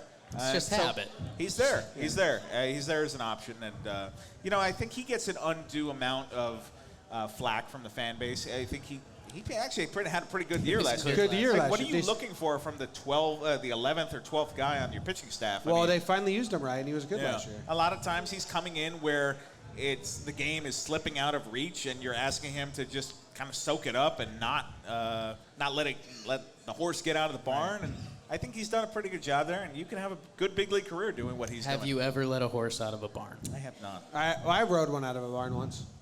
Yeah? Yeah, horseback riding. You're giving me your lying face. No, You just lied to I've all ridden these a horse people. before. Okay. Outback, Australia. At the So, steakhouse? In your face. No, I lived in Australia for 2 years. We rode horses once. Oh. But we didn't start in a barn, so I lied. Anyway, I had a question. Do you think it's fair or unfair to totally judge Matt Blake on how lasagna does? First, I have to decipher what you just asked me. So, is it fair to judge Matt Blake on what Jonathan Loizaga does? Yeah. Guy throws 100. He's got a crazy slider. All the Crazy arm talent in the changeup. world. Crazy He's changeup. got 3++ Matt pitches. Blake is the new pitching coach. Like, hey, make that guy good. So I think it's unfair. Well, what if 12 guys on the staff are great and Loizaga is the one that's not great? Then I think it would be unfair to judge Matt Blake solely on I that. agree But with we all think agree? that- look, Jonathan Loizaga, I think, projects better as a reliever. I don't really see him as a starter. You haven't seen the durability yet. And so, look, you've seen flashes of what he could be, but I think that they're better off focusing on him as a reliever. And I think that he'll, if he's not in that bullpen, he'll be down probably starting in AAA to get his stamina up. But I think as a major league pitcher, he's probably in a relief pitcher. He's the guy that should talk to Cole. Everything CeCe said on R2C2 was that he loved Loizaga's makeup and his mental mindset on the mound and attacking hitters. Yeah. So it seems like he's a guy that maybe could feed off Cole really well. I could see that a little bit. I think what's important to remember with Loizaga is one organization has already given up on him because of injury problems, the Giants, and so that's why he's in the Yankee system right now. So really the most important thing, and I mean, you say this about every single guy, but got to stay healthy, got to prove it. And last year he had an opportunity, couldn't stay healthy, and I mean he wasn't alone. 30 guys went on the injured list, but and that's my big question for this year. Can it be better? It can't be worse, right? Can't be worse. And so Can't be worse. Otherwise, we'll all cry. Yeah. will you? Will you No, literally no. cry? I only do happy tears, but I do those a lot. Were you worried when Judge didn't take BP on the first day? No, I wasn't. And everyone blew up my Twitter, like, worried. Cool. And I was like, hey, this is fine. It's February. Yeah. He cannot take BP because he doesn't want to, and I'm fine with February 18. The My goal is be birthday. ready for March 26. Like, we've got plenty of time. Yeah. You know, Can- call off the fire alarm. We're okay. Can you give a? I think we're going to take a couple questions. we're gonna do in a second. Q&A Yes, soon. please. Can you Dude, before I'm we tired do of that? talking to you it. But guys. Give first, us- we're going to read this paragraph from you. We're gonna read this paragraph. No, give us. He's gonna start reading, so I'm gonna cut him off. What? Give us a hot take. We need something for the people. We need Instagram clips. We need content. Oh, yeah. So like, what's something that you feel I opened to the really good part. maybe off the record, like Andujar 30 homers or something you feel that you're just like, yep. Okay, I said this at lunch today. And Okay, with lunch a guy, takes. And I was saying, who will lead the 2020 Yankees in home runs? And you got some pretty fair choices here with Judge and Stan. Those are the obvious ones. Glaber. That's my choice. Yeah. Because I think Judge, I'd love to see him get 500 plate appearances, but, you know, track gotta record, do it. I mean, he's got to do it. Stanton wasn't even close last year. Glaber Torres will lead the Yankees in home runs this year. That is Okay. my fearless prediction. I'm going with that. You know who agrees with you? Zips. Gary Thorne. Projections. Gary Thorne. Zips projections has Glaber hitting 42. Wow. And we don't know what ball we're getting this year, so I feel a little, what's the term, sad or... Here's something for you. I feel like sympathetic to Glaber, because I think, how many did he hit last year? 38? 30? Yeah, 38. Something like that. With the juice ball, if they are unjuiced, people are going to expect 40, because everyone just wants you to do better than the year before. And if he hits 35, I think Yankee fans... 30? Even if he hits 30, I think Yankee fans are going to be like, he hit 38 last year. And it's like, we're judging him against different balls. Here's something for you. First round of batting practice yesterday, Gardner hits a ball to right field that, you know, dies on the warning track, and he turns around and he says, that would have been a home run last year. And I don't know if he was joking or not, but maybe the ball is fixed. Gardy last year with like an interview with Meredith, like after a game when he hit 2 homers, he was like, well, we got a different ball. It's like right away. Yeah, it's like hitting a Titleist. Yeah. I opened up to the page in this book. Burnett ultimately convinced Robertson to get into the pool. I'm not going to give away the story, but Ooh. there was a big pool party in 2009, and D-Rob was a rookie, only owned one suit. Everyone jumped into the pool with their suits on. D-Rob was the only one like, not me, and that's that. So go get that book and read a lot of fun stories like that. He was pissed. He His was one pissed. suit. He was pissed 10 years later when I asked him about it. Last year or 2 years ago? No, last year. Target Field Clubhouse. Yeah, I was asking Robertson about that.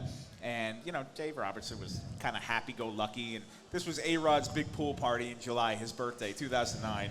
And everybody's getting in the pool, and D-Rob did not want to get this suit off. He's got a $3,000 suit that Alex Rodriguez bought him. He's a rookie. He's got no time in the big leagues, doesn't know what his career is going to be, and he's not going to jump in the pool with all his clothes on, and he's pissed. And, I'm talking to D-Rob, and we're talking about 09. He's happy, and then I asked him about that, and his face just went black, basically. And he said, I don't think it was funny then, and I don't think it's funny now. And I was like, whoa, like you're still pissed at A.J. Burnett for throwing you in the pool. Decade later. Damn. Yeah. Damn. All right, let's open it up to some questions. You good Couple with that? questions. Are we doing these? We might Yeah. give away something in a little Oh, bit. we got might have more some giveaways. Okay. More giveaways. Is that working, Bill? Hello? Yep. You're good. No? Testing. Who's got a question? Line Got it a up. question? We can pass the mic around. Feel free to ask anything you want. Come up. on up. Yeah. So, outside of Tommy Canley, who is the craziest Yankee you ever covered? I think Swisher's got to be up there, right? They're kind of cut from the same cloth. I almost feel like Tommy Canley is a Swisher light in a lot of ways. Swisher was the original, like, oh my God, bro, I can't believe how much fun it is to be here today. I just saw him the other day at the minor league complex, and I said, hey, Swish, how's it going? He goes, oh my God, man, putting on this uniform makes me feel good. I was like, all right, man, he's just always. I think we wrote about him as a human can of Red Bull, and I think that's the best description of what Nick Swisher was, continues to be. He won't stop. I hope he never changes, man. He won't. And I'll tell you, in that book, we talked to a few people. I think Michael Kay said that he and Swisher kind of had it out because Kay called him something like a phony or something on the air, something like, oh, that's just Swish means Swish. And it turns out once you're around that guy for a long enough period of time, you realize you can't fake it for that long. Right. That's just who you are, and that's Nick Swisher in a nutshell, man. He's a 12-year-old kid. Every day is his 12th birthday. I love Nick Swisher on Old Timers Day. He Yeah. just soaked it up. It was Yeah. awesome. That was cool. I loved watching Mariano hit that home run. That was cool. Yeah, that was cool. Yeah. So I have a MLB question. With the Red Sox investigation taking longer than most expected, do you guys anticipate something greater than a fine, as many did anticipate prior to the investigation? I'm just guessing. I think it's going to be less than what you saw for Houston. I think that, I expect that to happen pretty shortly. I think Rob Manfred said that they expect it by the end of next week, and I don't think there's going to be a whole lot to it. I think that you've already seen the big guns fire there, but the fallout of Houston is just going to continue. To be honest with you, I'm kind of over it in a lot of ways. I understand every single player wants to have their say, and because players are pissed. They are it's pissed. good that players are speaking It's their great. mind on mics. That hasn't happened in baseball In my years. business, it's great that we're getting good quotes out of baseball players. I Yeah. love that. But I think that once games start, we're going to kind of get away from the Houston thing a little bit. But they're going to have a miserable season. They really are. Yeah, it's going to be brutal. I think that even if they go win the American League West and they win 100 games, they're not going to have any fun doing it. Everywhere they go, they're going to just be hated and booed. And I don't know how many of their own fans are standing by them, how many won't, what kind of crowds they're going to play in front of. It's going to be fascinating. But I think you're going to see guys getting thrown at. You're going to wonder if every hit by pitch was intentional with that team. I don't think anybody in that division is going to beat Houston. They still got a great team, but I don't think it's going to be a fun year for them at all. No, it's not at all. But for the Red Sox, I don't think that it's going to be I think it's going to be less. Yeah. The only thing is that they did get told, like, hey, you've been warned. So that might up it a little bit.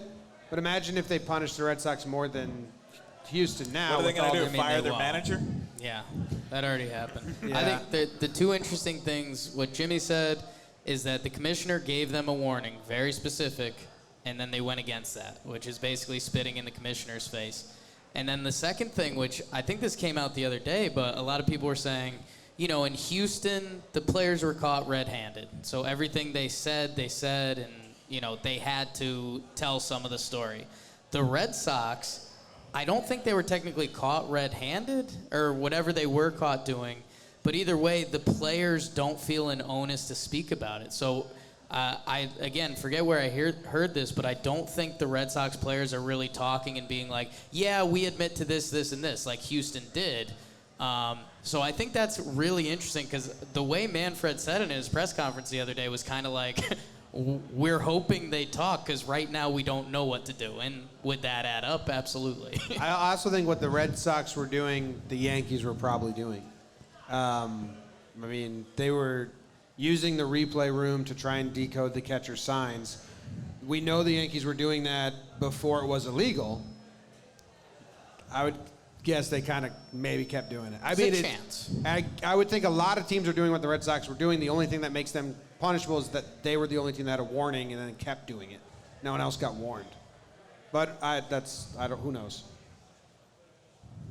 With the catcher switching to one down on one knee, have you seen any difference in Gary Sanchez's blocking or just, farm system down? Have you seen any difference in our catchers at all? Good question. Not a huge difference so far. I mean, I'm not going to pretend that I know the ins and outs of catching the way a Tanner Swanson does. But, yeah, I mean, you see the difference that he's down on one knee. And it's kind of like that old Tony Pena thing from back in the day. You used to see that.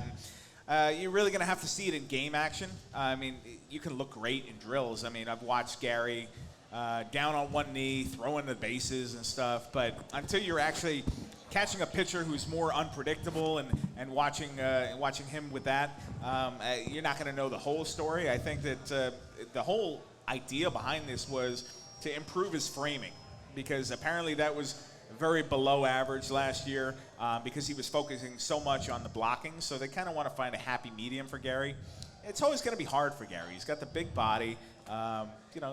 He's an offensive catcher. And I feel like across town you saw this with Mike Piazza. He was always, he was the throwing with Mike. But with Gary, it's going to be the blocking and the framing to some extent. He's never going to be great. I mean, Kyle Higashioka is an elite receiver. Garrett Cole was talking about him today and just raving about how good Higgy is behind the plate. But that scares me. But Gary Cole had a personal Martin catcher. Maldonado, sure. Yeah. But Higgy doesn't hit like Gary does. When Gary's Not right. any catcher does. Exactly. And so you live with some of the bad to get that good. And when Gary's good, he's really good. Yeah, just to speak more on it, we talked with Higgy, and that'll be coming out soon.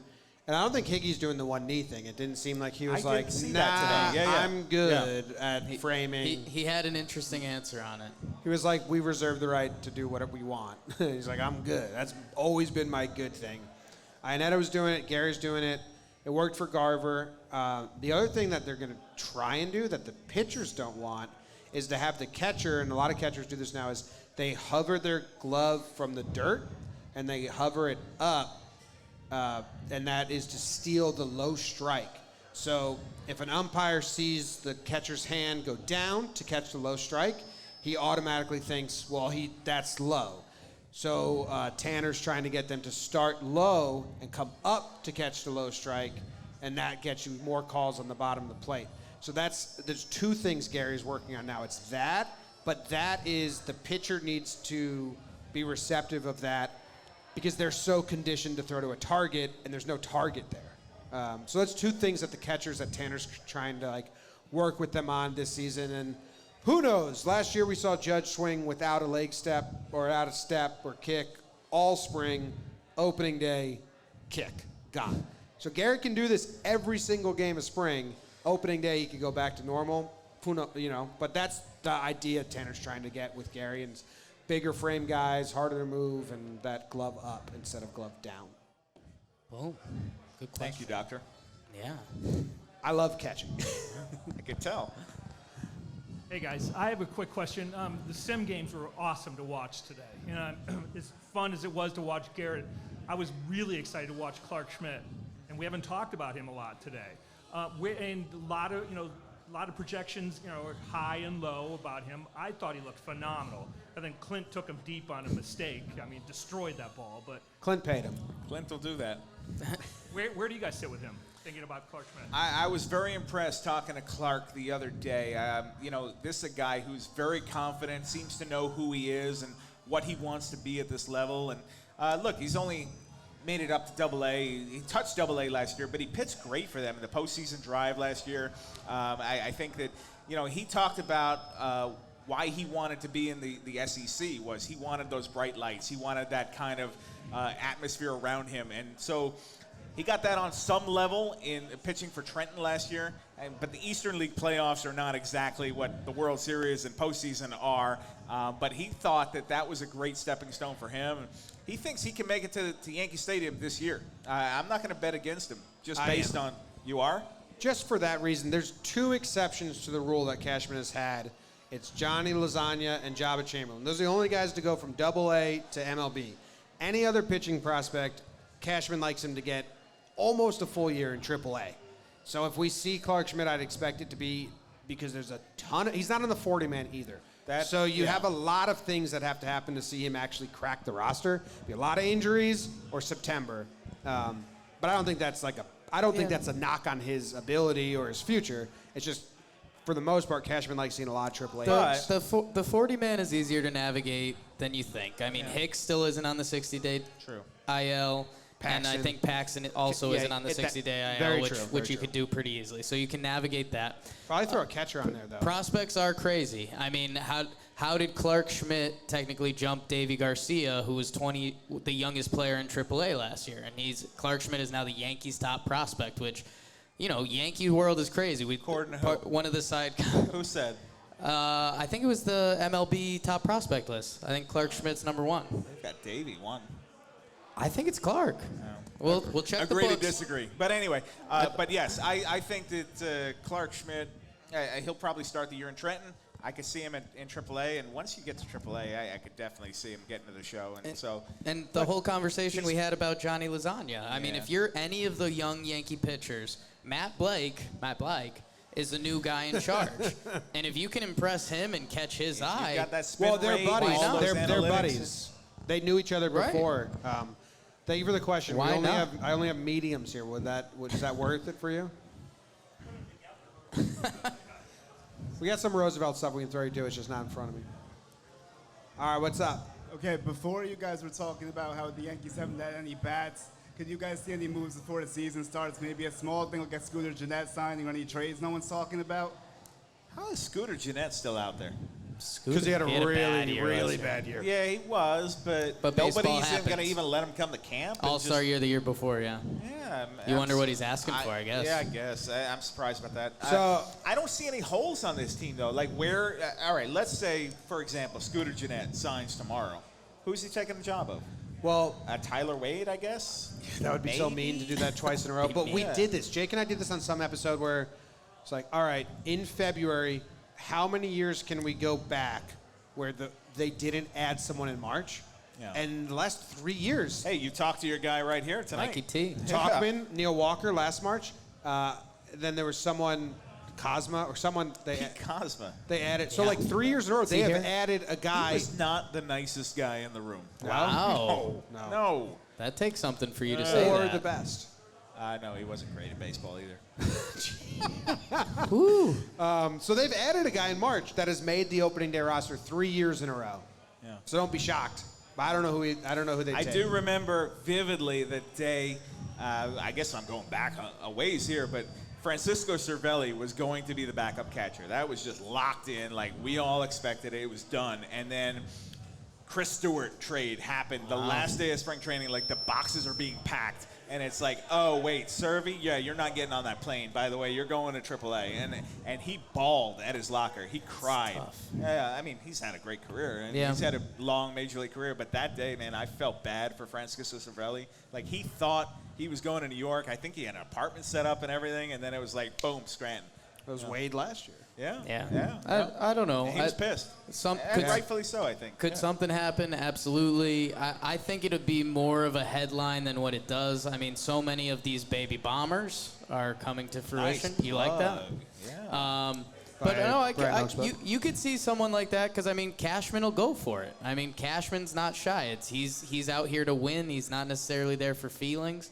But I don't know. I mean, if there is a year that he's not going to do that, I mean, it's now. I mean, even in the back of the bullpen, like if someone like Chad Bettis, who's got, an MLB career, if you're going to use him, use him. I don't know. Can't have two Chads. Can't have two Chads? That's Can't. fair. No. That's fair. Rules are rules. Yeah. Rar. Yeah. Didn't they have another Chad last year? No. No. Can't have him. Chad Bowling. Can't have him. Curtis. Oh, Chad Curtis? Too soon. Yeah. We have another question. Over under 100 home runs for Gary Sanchez, Stanton, and Judge. Oh, the three of the them. three. Oh, I was worried you were three of gonna them. just do the two because No, you can't the do three that. of them. Over. So Over. simple math here. 100 divided by 3 is Brian. Over. Over. I think over as well. If Stanton's healthy, he's going to hit home runs. I think he'll be more healthy than last year. Even if it's half the season, that's probably like 20 homers, 18. He has a very good track record of hitting home runs when healthy. Same with Gary Sanchez. We're all gonna But say the this over. goes aside. It's a Yankees podcast. But Yankees. I also said Gleyber Torres was going to lead the team in home runs. So where does that leave me now? Well, 400 home runs. yeah. What's fine. the record? not? Good. What was the record last year? 308, something like that. What it was? Yeah. Okay. Twins got it. Cool. Should get there. If everyone's healthy for 100 games. And if the That's all I- baseball is the same as it was last year. With those guys, I'm not worried about it. Yeah, they don't hit many wall scrapers. All right, so this one's probably a pretty quick hitter, but what is your favorite part about covering the Yankees, and then what's the most difficult or your least favorite? I love the guy. Oh. No, you answer, please. Oh, you're good. My favorite part is honestly that everything I write, people care about. Like there's so much attention on this team, and people care every single day. I mean, the worst thing in the world, I think, well, not the worst, but you know what I mean. I don't think anybody One wants of the to top 100 worst I don't things think in the anybody world. wants to cover a team that nobody cares about, and that there's just no interest, and it's kind of you're in the press box, you're working, you're trying to get this done, and you know it's not going to make a difference at all. And I know that whatever I file, whether it's Garrett Cole's sim game or it's Game 6 of the ALCS, there's going to be thousands upon thousands upon thousands of eyeballs on it. People are going to buy these books that I've been able to write. I mean, I wouldn't be writing them if nobody wanted to read them. And so that's the coolest part, is just realizing how broad this fan base is. I mean, we're here in Florida. We've got this crowd out here tonight. People on a Wednesday night who just want to talk about the Yankees. That's awesome. Yeah. Yeah. And then what was the second part? Difficult part.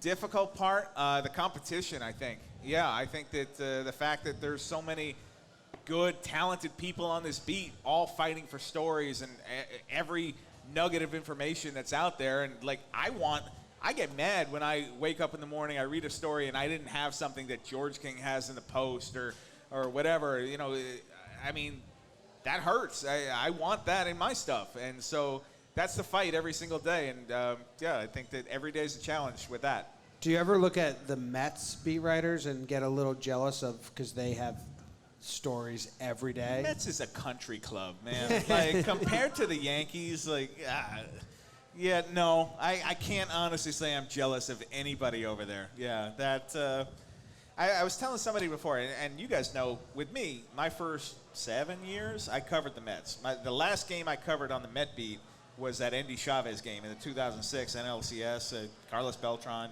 You've probably seen the clip. Waino. Yeah, you've probably seen the clip. Whatever happened to Beltran, by the way? That was the moment he decided that he needed to know what was coming, I think. Yeah. But that was my last game That's dark. over there at Shea Stadium, and So Wainwright's the source. Wow. That's his fault. That feels like 100 years ago. Like I just it's been all Yankees since then, and so I'm very happy being where I am. Yeah, for Jake and I always say that, to speak to what you said about how like Yankee fans are amazing. We're Yankees fans. If we were Reds fans, we wouldn't have a company. Yeah. That's probably true. It's very true. We'd have credentials and no audience. And with the Yankees, our payoff is an audience but no credentials. Fair trade. I think we got one or two more. Yeah.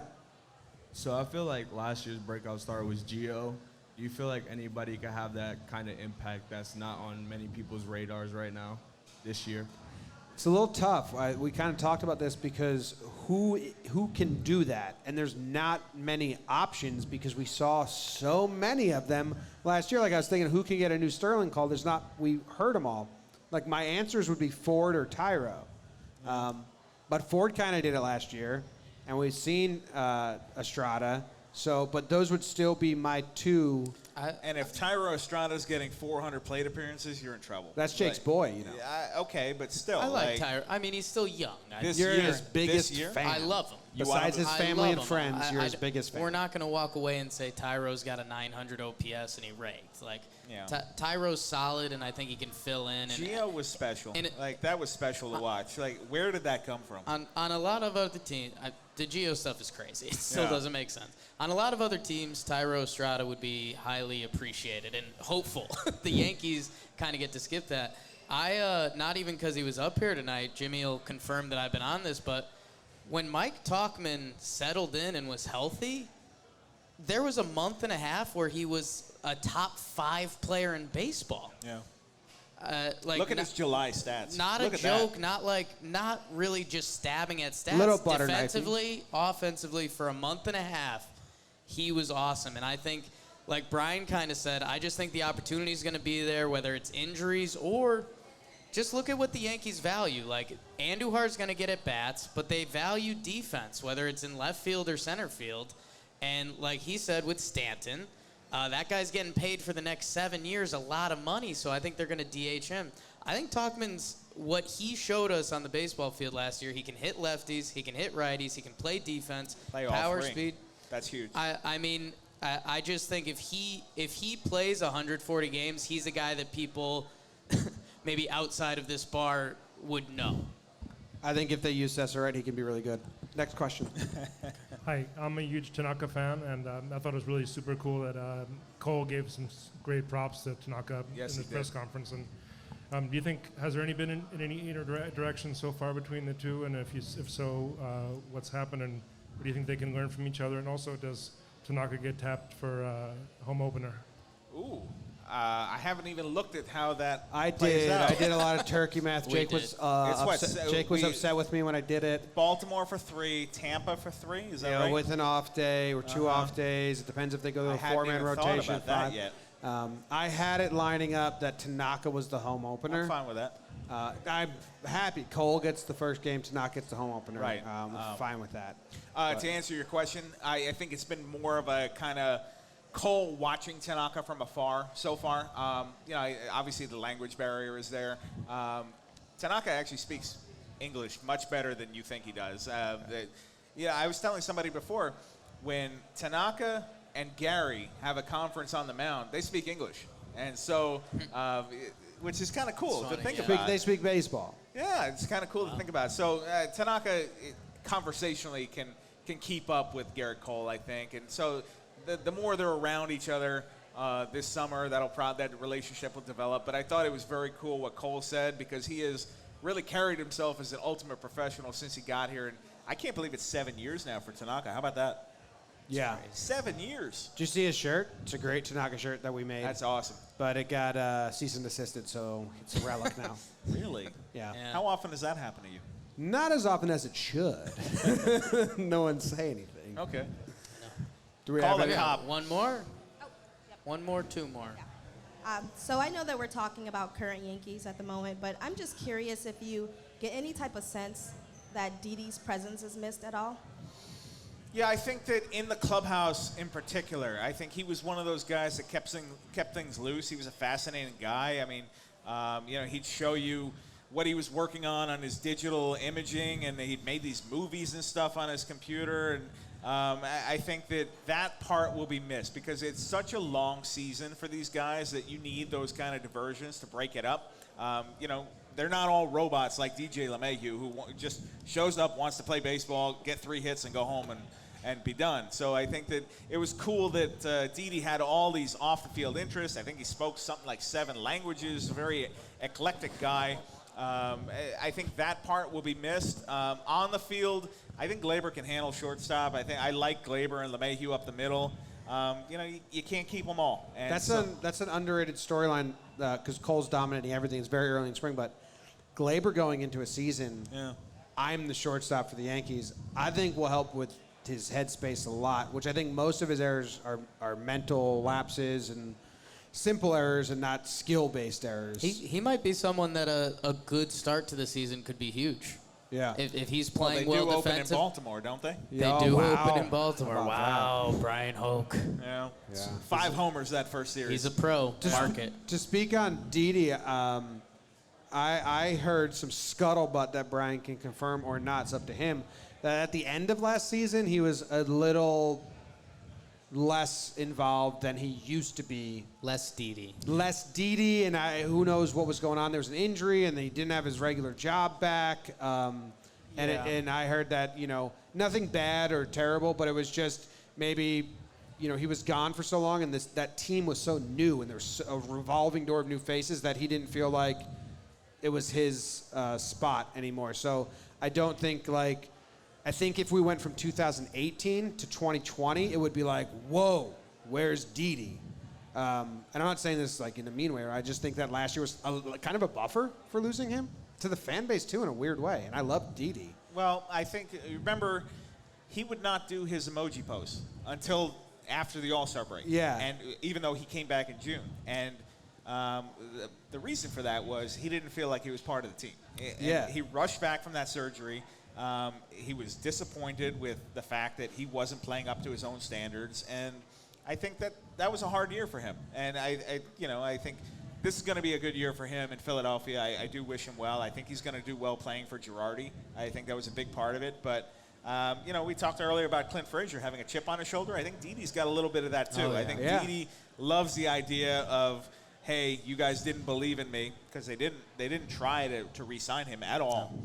He even told Glaber at one point, he's like, get ready for shortstop, they're not re-signing me. And Glaber was like, yeah? And I think there was extension talks that that didn't go anywhere. And so and that kind of set a sour taste for the whole 2019. I think last year was a tough year for Didi. I haven't talked to him about it, but just based on being around him, I don't think he had a whole lot of fun last year. And so, I think that they're looking for a fresh start now with Glaber. There's a weird personal side to baseball when you think about Didi being a leader, then Didi's almost not part of the team. He was just absent. You just forget that there's a personal, real people side to this. That Mikey T, when I talked about his story before, Mikey T in 24 hours didn't know if he was living in Albuquerque, Denver, Scranton, Wilkes-Barre, or New York. I mean, nobody else has that moment happen in their life. All good choices. all good choices for a timeshare. Yeah. I think we got last one. Last question. And then we'll give away some tickets to Yes. stuff. We got a lot of giveaways. Talking about Didi, he left in free agency. There's some bigger names in LeMahieu and Paxton and others who are set to be free agents. Who do you think gets the big extension, and when do you think that comes? Wow, fantastic save. I thought you were going to end us on a sour note there of who's going to leave. Who's coming back? Extend DJ. Yeah. Right away. They don't, last offseason was a rarity for Yankees fans like my age of extensions. Cashman never did extensions. He did Severino. He did Hicks. And I think he had a lot of regret or remorse or buyer's whatever. What's the term? Buyer's remorse. We're like, oh crap, maybe I did this a little too soon. So I don't know if they'll do it during the season or whenever. Well, we talked to DJ today, and he said there's been no discussions between him and the Yankees. That was the status quo forever. Which I am moderately surprised about that it hasn't even been broached. And I think that part of it is, look, he signed what? I think it was 2 years at 24, so 12 per year. Now, if you pay him based on last year, there's no guarantee he's going to be that again. if you're the Yankees, it doesn't make a whole lot of sense to pay him based on that If you're when you DJ, don't it know doesn't what's make coming sense. in 2020. Yeah. So I think that, that could be something that happens midseason, I suppose, but that's not really the Yankee MO anyway. I do kind of think they'll let him play through this walk year. And look, it's the Yankees. They've got the money. DJ has already said this is where he wants to play. He'd prefer to be here. If DJ has a year like last year, plays up to those standards, and the Yankees decide this is our second baseman for the next 5 years, the money will be there. It's the Steinbrenners.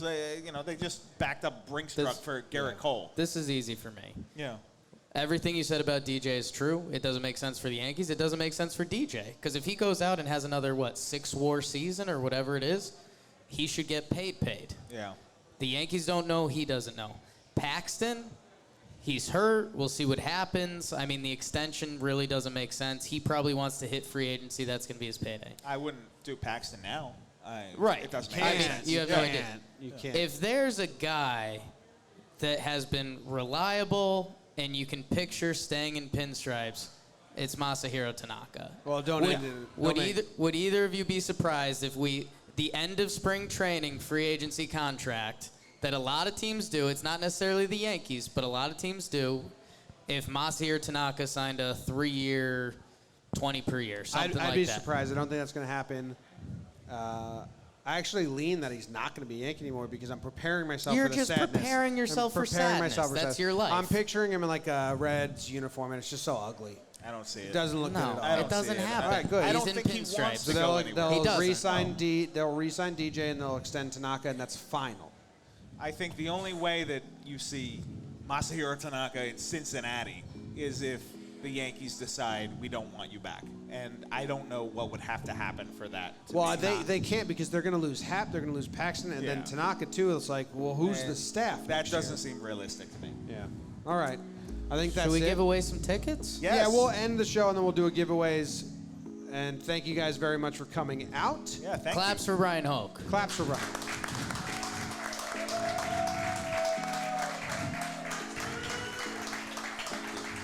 Go Yanks. Thank you. Tell them, Grams. Go Yankees.